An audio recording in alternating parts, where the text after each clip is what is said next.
आदमी आज शांत हो गया, यानी हमने कसम खाई है जब तक जिंदा रहेंगे शांत नहीं रहेंगे। आदमी मर जाता है, हम कहते हैं आज भला आदमी शांत हो गया, यानी हमने कसम खाई है जब तक जिंदा रहेंगे शांत नहीं रहेंगे। और कोई आपसे पूछे भाई साहब आप कब शांत हो रहे हैं, फिर देखना वो कहेगा मैं तो जब शांत होऊंगा जब होऊंगा, तुझे अभी निपटाता हूं। निवेदन तरुण सागर केवल यह बताने के लिए आपके बीच में आते हैं कि मरने के बाद शांत हुए तो यह जीवन की कोई साधना और उपलब्धि नहीं है। जीवन की उपलब्धि तो यह है कि हम जीते जी शांत हो जाए, और जो जीते जी शांत हो जाता है वो संत हो जाता है। जीते जी गुजारिश निवेदन, मरने के बाद शांत होना यह जीवन की उपलब्धि नहीं, यह जीवन की कोई साधना नहीं। जीवन की साधना यह है हम जीते जी शांत हो जाए। कोई मर जाता है तो हम कहते हैं आज फला फला भगवान को प्यारा हो गया, यानी भगवान की घटिया इतनी पसंद इतनी घटिया है कि मुर्दों से ही उसको प्यार होता है। मुझे ताजुब लगता है, मर जाता तो आदमी कहते फला फला आज भगवान को प्यारा हो गया, अरे मरने के बाद भगवान को प्यारा हुआ यह उपलब्धि नहीं। मैं आपसे गुजारिश करूंगा ऐसा कुछ करो कि जीते जी भगवान को प्यारा आप हो जाए, तो ये जीवन की तपस्या होगी, ये जीवन की साधना होगी, ये जीवन की उपलब्धि होगी। मौत को मत भूलिए, मोहन को मत भूलिए, दो चीजों को मत भूलिए। मौत जीवन का सत्य है, उसे नकारिए मत, उसे स्वीकारिए। इधर से दुल्हन की डोली जाती थी, उधर से एक अर्थी आती थी, डोली अर्थी का आमना सामना हुआ। डोली अर्थी का आमना सामना हुआ तो अर्थी ने डोली से कहा बहन चार तेरे भी हैं चार मेरे भी हैं। अर्थी ने डोली से कहा, दोनों में गुफ्तगू हुई, आमना सामना हुआ, दोनों में बात हुई। अर्थी ने डोली से कहा बहन चार तेरे भी हैं चार मेरे भी हैं, रोते तेरे भी हैं रोते मेरे भी हैं।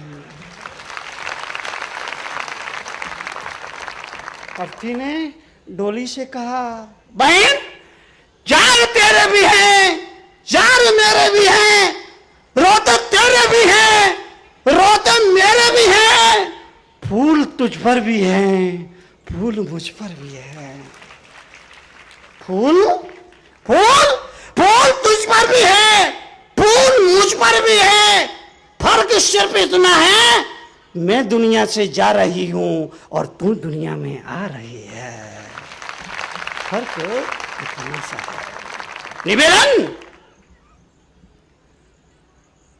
रास्ते से जा रहा था, एक गाना बज रहा था, गाने के बोल मेरे कान में पड़े,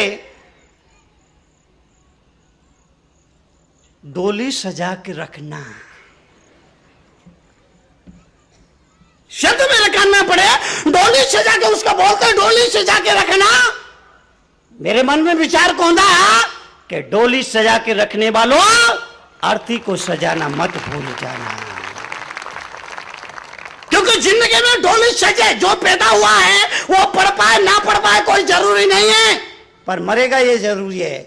जो पैदा हुआ है वो बहुत बड़ा पैसा वाला बन पाए ना बन पाए ये कोई जरूरी नहीं है, पर उसकी अर्थी सजेगी ये जरूरी है। जो पैदा हुआ है उसकी शादी हो ना हो कोई जरूरी नहीं है, लेकिन वो मरेगा ये तय है। इसलिए दुनिया से निवेदन करता हूं कि डोली सजा के रखने वालों अर्थी को सजाना मत भूल जाना। मरेगा निश्चित है कोई वकील दुनिया में, है कोई वकील जो सुप्रीम कोर्ट से मौत के खिलाफ स्टे ऑर्डर ला सके?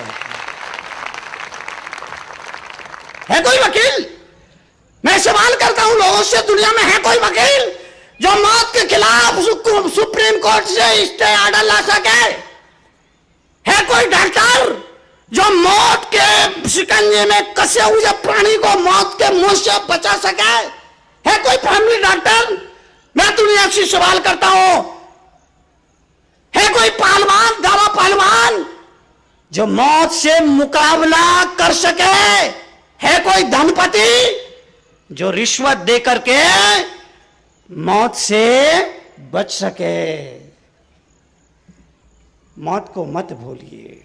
घर में रहो, परिवार में रहो, ऑफिस जाओ, बाजार जाओ, काम धंधे में रहो।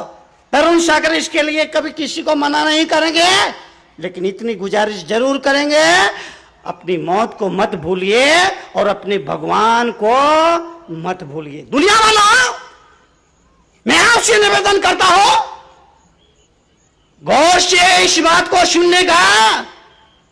लक्ष्मी की पूजा तो करना, पर लक्ष्मी पर भरोसा मत करना। लक्ष्मी की पूजा करना, लेकिन लक्ष्मी पर भरोसा मत करना। लक्ष्मी पूजा के काबिल तो है, लेकिन भरोसे के काबिल नहीं है।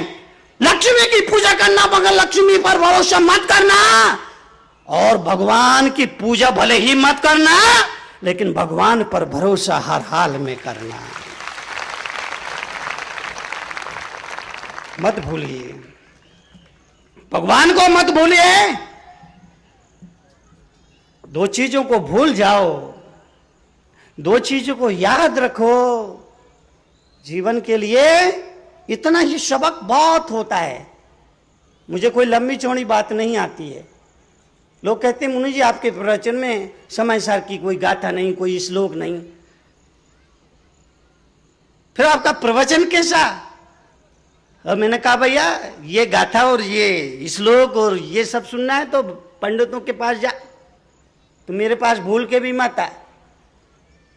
मैं कबीर की भाषा बोलता हूं, क्योंकि कबीर भी जो कुछ भी बोला, काशी के पंडितों ने कबीर को पकड़ लिया और कहा कबीर जी एक बात बताओ। 12 साल पढ़ते पढ़ते हमारी उम्र हो गई, संस्कृत घोंटते घोंटते हमारी उम्र हो गई, हम कुछ बोलते हैं लोग सुनते नहीं है, और तुम बोलते हो तो दुनिया तुमको सुनने के लिए चली आती, इसकी वजह क्या है?